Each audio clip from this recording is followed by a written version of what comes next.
Over the years, we have seen a bunch of YouTubers go from making videos like this. Whoa, this camera's tilted. To this. This is a $1 billion super yacht. Even creators with almost no budget rack in millions of views a video and have loyal fans who will purchase anything they sell. And in the same period, big companies who have endless resources and budgets are still putting out videos like this. So the question is, what would happen if big companies were more like YouTubers? So today I'm taking over these 3 big brand YouTube channels and turning them into something you'll actually watch. There's no reason why Tesla shouldn't be getting over 10 million views a video. They have 2.4 million subscribers and their videos rarely go past their superfans. Right now their videos are targeted towards people who care deeply about things like how the Model Y was engineered from first principles. Unfortunately, that's not going to get them millions of views. What they should be doing here is targeting 3 types of people. Those who own a Tesla, those who want to buy a Tesla, and those who don't know that they want to buy a Tesla yet. And every video that Tesla release needs to cater for all of these people. So here's what they do. All of the letters of the various models of Tesla spell out the word sexy. So it's just obvious that the next word is going to be big. So you create a YouTube channel and call it Model B. And these are the first 3 videos that I want to see. Firstly, speed. I want to see how fast these cars really are. What would be cool would be if you could show Tesla's fastest car, the Roadster, against something else really fast. And so we have Tesla Roadster versus F-16 fighter jet. Now that to me is much more interesting than horsepower. The key on YouTube is to over-deliver, so you start off small. First you do a Tesla Roadster versus a Rabbit, and then a Greyhound, then a horse, and then a Porsche, then a Boeing 747, and then eventually the piece de resistance, the F-16. You might win the race, but you will win the hearts of the viewers. Sorry. Okay, time for the next video. Let's find out some interesting stuff about Teslas. Okay, this one looks interesting. Teslas are fitted with the HEPA filtration system, which is an advanced piece of technology that filters air and makes sure that the air around it is like a hospital room.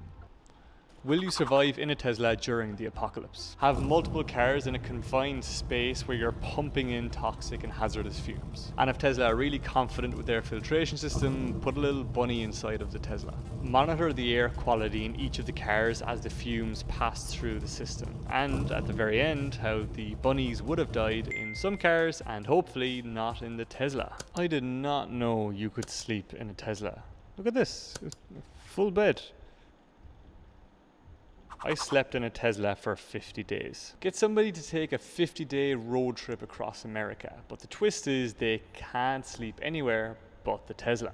If they succeed, they win 10 grand. And do it in winter so it's really cold. Make it really hard for the contestant and offer him stays in 5-star hotels and the most luxury accommodation you can find. And hopefully you chose a guy where you can build a nice story around him and make the audience fall in love with him, like Yes Theory did with their latest taxi video. Then hopefully by the end of the video, when he completes the challenge, he wins the $10,000 and everybody falls in love with him. Then make everybody fall in love with Tesla by giving him a free Tesla and having Elon Musk present him the key.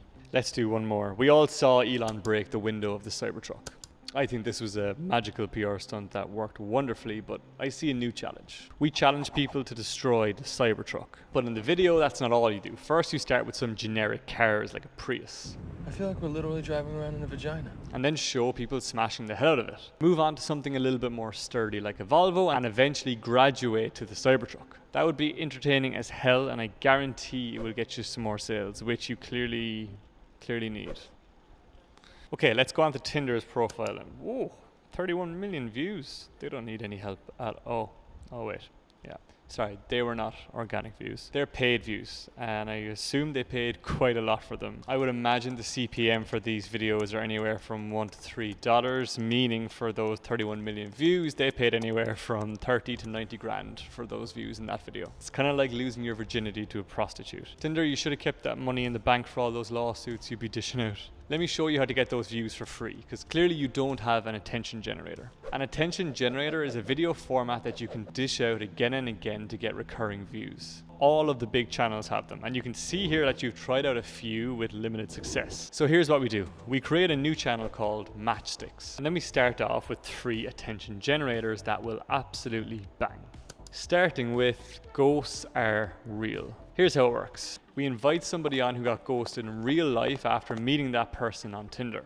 Ask them about their story, how it made them feel, and how it affected them. 5 minutes into the conversation, we drop the curtain behind them, and the person that ghosted them is standing right there and has been listening the entire time.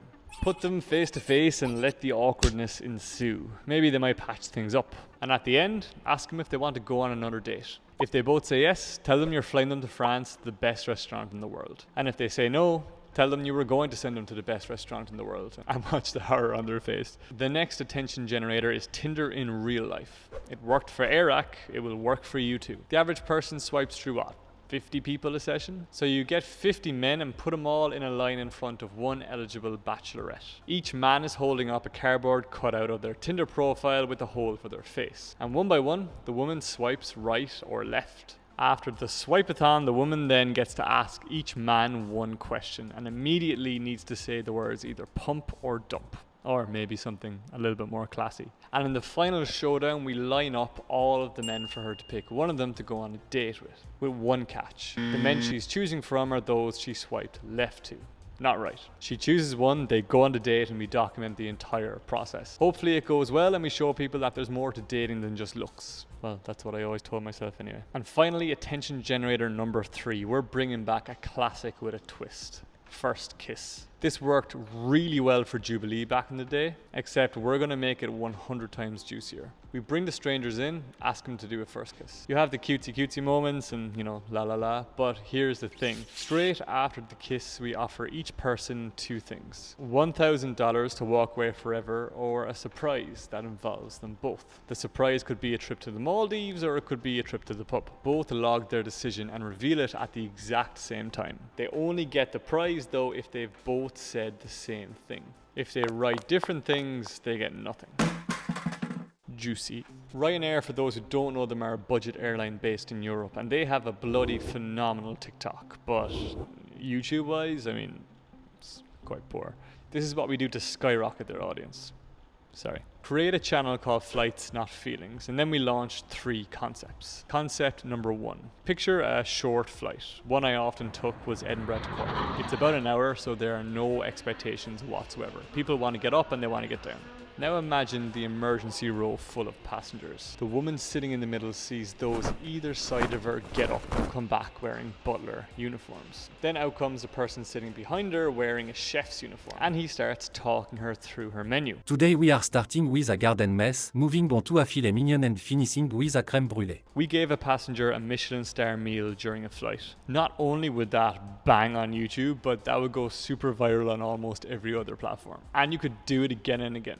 Ryanair have a reputation for being a budget airline, so prove that. Do a Mr. Beast on it and walk up to a student on a college campus and say, if I give you €20, would you fly to Italy and bring me back a pizza right now? This concept does not have too much substance, so it would probably perform better in YouTube Shorts, but 900 million people watch Mr. Beast's version. I assume some percentage of that will watch yours too.